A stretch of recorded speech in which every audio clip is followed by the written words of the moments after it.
Shalom, brothers and sisters and friends. Que pasa? Buenos dias. Aloha. How's everyone doing out there?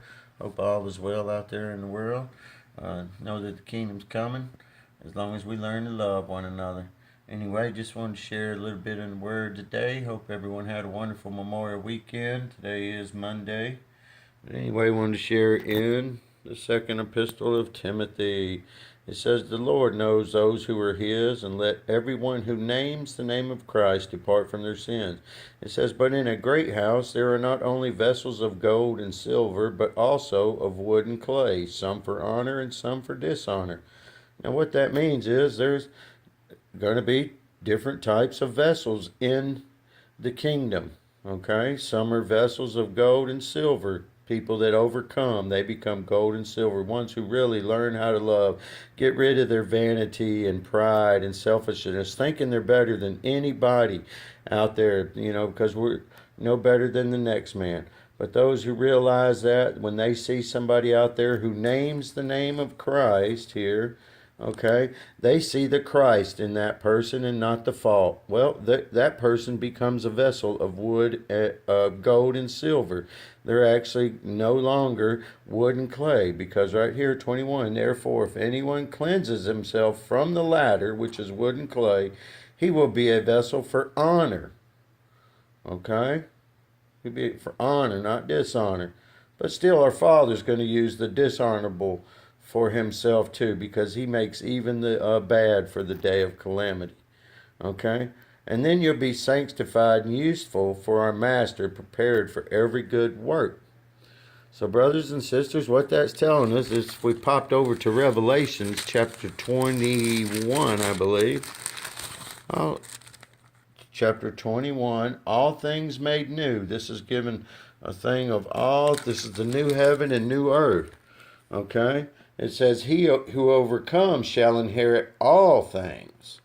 Okay? That means you get to go inside the city that's built, where it talks about all this city right here, made of all these wonderful crystals and stones and fine jewelry, okay? But then you get right on down here, it says, "And the nations of those who are saved, they shall just walk in the light," okay? Which is our Master. And it says, "And the kings of the earth shall bring their glory and honor into the city." Now, it says they will bring their glory. Well, the kings of the earth, their glory is their jewels and riches. Well, they will not enter the city, okay? Because over here it tells you right here, "Blessed are those who do his commandments," which is love unconditionally, "that they may have right to the tree of life and may enter through the gates into the city. But outside are the dogs, sorcerers, sexually immoral, murderers, idolaters, and whoever practices a lie," which is these people. These are the vessels of wood and clay. They will not enter into the city like the brethren will. The brethren that truly love, we will teach these people how to love.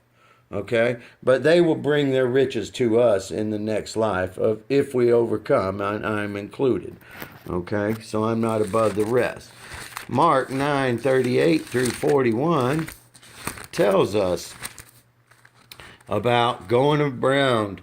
And right here, 9:38, the apostles were teaching, hey, who does not follow us? They hadn't given up everything, and they didn't live with the apostles. So they were like, "Who are you casting out demons?" But this guy had some pretty powerful, that's how powerful Christ's name is, that this guy who really didn't follow him, but believed in Yeshua, he's going to be one of the wooden vessels. Okay? See, he says, "But you do not follow us." So they beat him up, roughed him up a little bit. Did not physically, but they tongue-tied him, tongue wrestled him. But Christ says, "Do not forbid him. For no one who works in my name can soon afterwards speak evil of me." Okay, so what that means, they won't soon after speak evil of them, but eventually they will. Okay, because they're not one of the true followers. Because it's telling you about two different kinds of followers. "For he who is not against us is on our side." So he's letting you know there is two different types of water. But it says, "For whoever gives you a cup of water in my name, because they belong to Christ, he won't lose his reward. Okay? And that's what that means. But he won't enter the city in Revelations 21 there. They will not enter the city, but they will bring their riches into it. Okay? But it tells us that in the end times, and it tells us about the people to avoid, but avoid foolish and ignorant disputes. Just be a servant, loving, be gentle to all people, able to teach, patient, humility.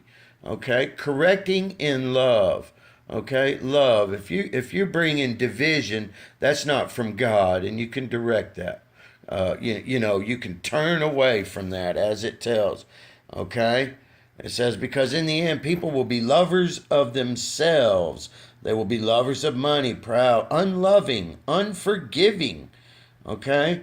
They will be traitors, headstrong, and they would lovers of pleasure, lovers of God. And from such people, just turn away. Don't beat them up. Let them go about serving their God. Okay? And they'll see your light. Okay? Right here, this is Titus. It says, avoid foolish disputes, strivings, contentions. Okay? Reject the divisive man after the first and second admonish, knowing that such a person is wrapped in sinning, being self-condemned. Okay? So anyway, here's how I want to end this pretty much. It's going to be remind them to be subject to rulers, to speak evil of no one, to be peaceful, peaceable, gentle, showing all humility to all men. That is our goal, brothers and sisters. Stay on the path, be the light.